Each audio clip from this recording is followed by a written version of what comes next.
ಅಂದ್ರೆ ನಿಮ್ಗಿರೋದು ಏನ್ ಹೇಳಿ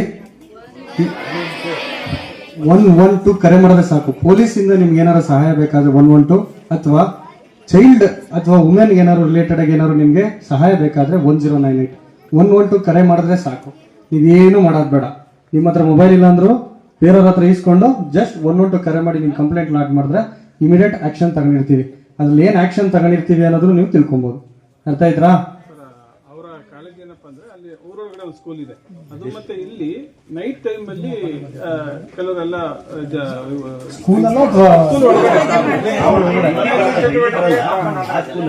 ತುಂಬಾ ನಡೀತಾ ಇದೆ. ಇದು ರಿಲೇಟೆಡ್ ಆಗಿ ತುಂಬಾ ಗ್ರೌಂಡ್ ಇದೆ ಸ್ಕೂಲ್ ಇದೆ. ಖಂಡಿತ ಆಕ್ಷನ್ ತಗೊಂತೀವಿ. ಏನು ಕಂಪ್ಲೇಂಟ್ ರೈಸ್ ಮಾಡಿದ್ರೆ ಅದಕ್ಕೆ ನಾನು ಆಕ್ಷನ್ ತಗೊಂಡು ಅದಕ್ಕೆ ಏನು ಆಕ್ಷನ್ ತಗೊಂಡಿದ್ವಿ ಅಂತ ಕಂಪ್ಲೇಂಟ್ಸ್ ಕೂಡ ಕೊಡ್ತೀವಿ.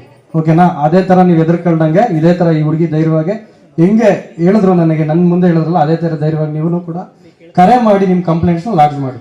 ಅರ್ಥ ಆಯ್ತಾ? ಅವಾಗ್ಲೇ ಆಗೋದು ಏನು ಮಹಿಳಾ ಸಬಲೀಕರಣ ಯಾವಾಗ ಆಗತ್ತೆ? ಧೈರ್ಯವಾಗಿ ನೀವು ಮುಂದೆ ಬಂದು ಕಂಪ್ಲೇಂಟ್ ಮಾಡಿದಾಗ ಅವಾಗ್ಲೇ ಆ ಹುಡುಗಿ ಕ್ವಶನ್ ಕೇಳಿದ್ಲು. ಅವಾಗ್ಲೇ ಇಲ್ಲ ಅನ್ಕೊಂಡೆ.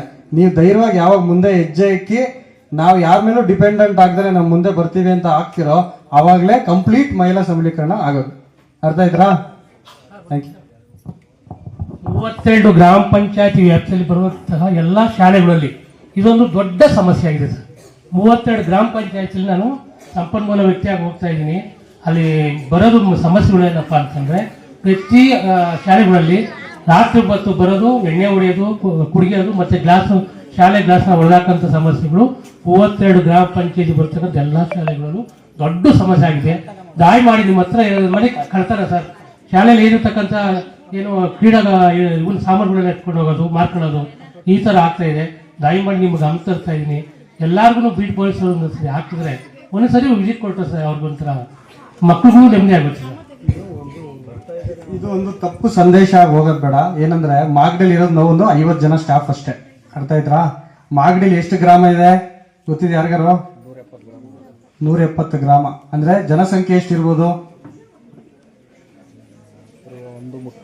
ಆಯ್ತು, 2 ರಿಂದ 2.5 ಲಕ್ಷ ಅಂತ ಅನ್ಕೊಳ್ಳಿ. ಅವ್ರನ್ನೆಲ್ಲ 45 ಜನ ನೋಡ್ಕೊಳಕ್ ಆಗತ್ತಾ? ಆಗಲ್ಲ. ನೈಟ್ ಅಲ್ಲಿ ಎಷ್ಟು ಜನ ಕೆಲಸ ಮಾಡ್ತಾರೆ ಗೊತ್ತಾ? ನಮ್ಮಲ್ಲಿ 5 ಜನ ಕೆಲಸ ಮಾಡ್ತಾರೆ. ಎಲ್ಲಾ ಗ್ರಾಮಕ್ಕೂ ವಿಸಿಟ್ ಕೊಡಕ್ ಆಗಲ್ಲ. ಆದ್ರೆ ಅದಕ್ಕೆ ಅಂತಾನೆ ಪಂಚಾಯತಿಗಳಿದಾವೆ. ಅರ್ಥ ಆಯ್ತಾ? ಈ ತರ ಗ್ರಾಮಗಳು ಬಂದಾಗ ಒಂದೊಂದು ಕರೆ ಮಾಡಿ ಓಕೆ ಮಾಡೋಣ. ಆದ್ರೆ ತಡೆಗಟ್ಟೋದು ಎಲ್ಲಿಂದ ಸ್ಟಾರ್ಟ್ ಆಗ್ಬೇಕು? ನಮ್ಮಿಂದನೇ ಸ್ಟಾರ್ಟ್ ಆಗ್ಬೇಕು. ಎಲ್ಲಿಂದ? ಗ್ರಾಮ ಪಂಚಾಯತಿ ಗ್ರಾಮಗಳಿಂದನೇ ತಡೆ. ಅವಾಗ ಏನ್ ಮಾಡ್ತಿದ್ರು ಆಗಿನ ಕಾಲದಲ್ಲಿ? ಗುರುಕುಗಳಿಗೆ ನಮ್ಮಲ್ಲೇ ಒಬ್ಬರನ್ನ ನೇಮಕ ಮಾಡ್ತಾ ಇದ್ವಿ. ಏನ್ನ ನೋಡ್ಕೊಳಕ್ಕೆ, ನಮ್ ಗ್ರಾಮ ನೋಡ್ಕೊಳಕ್ ನಮ್ಮಲ್ಲೇ ಅದ್ ಪದ್ಧತಿ ಹೊಂಟೋಗ್ಬಿಟ್ಟಿದೆ. ಇವಾಗೆಲ್ಲ ಬೇರೆಯವ್ರ ಮೇಲೆ ಡಿಪೆಂಡ್ ಆಗ್ಬಿಟ್ಟಿದೀವಿ. ಆ ಪದ್ಧತಿಗಳನ್ನ ನಾವು ಮತ್ತೆ ಸೃಷ್ಟಿ ಮಾಡ್ಕೊಬೇಕು. ಅದನ್ನ ಮಾತಾಡ್ಕೊಂಡು ನಮ್ಮ ಗ್ರಾಮದಲ್ಲಿ ನಮ್ ಸೇಫ್ಟಿ ನಮ್ಗೆ ಮುಖ್ಯ ಅಂತಂದ್ರೆ ಆ ಗ್ರಾಮದಲ್ಲಿ ಮಾತಾಡ್ಕೊಂಡು ನೀವೊಂದು ಸಭೆ ನಡೆಸಿ ಇಲ್ಲಿ ನಮ್ಮ ಗ್ರಾಮದಿಂದನೇ ಯಾರನ್ನಾರು ಒಬ್ರನ್ನ ನೇಮಕ ಮಾಡಬೇಕು. ಅವರು ಒಂದು ಇನ್ಫಾರ್ಮೇಶನ್ ನಾವು ಮಾಡ್ತೀವಿ. ನಾವು ಯಾವಾಗ ಎಲ್ಲಾ ಗ್ರಾಮಕ್ಕೂ ನಾವು ಹೋಗಿ ಬೀಟ್ ಕೊಡಕ್ ಆಗಲ್ಲ.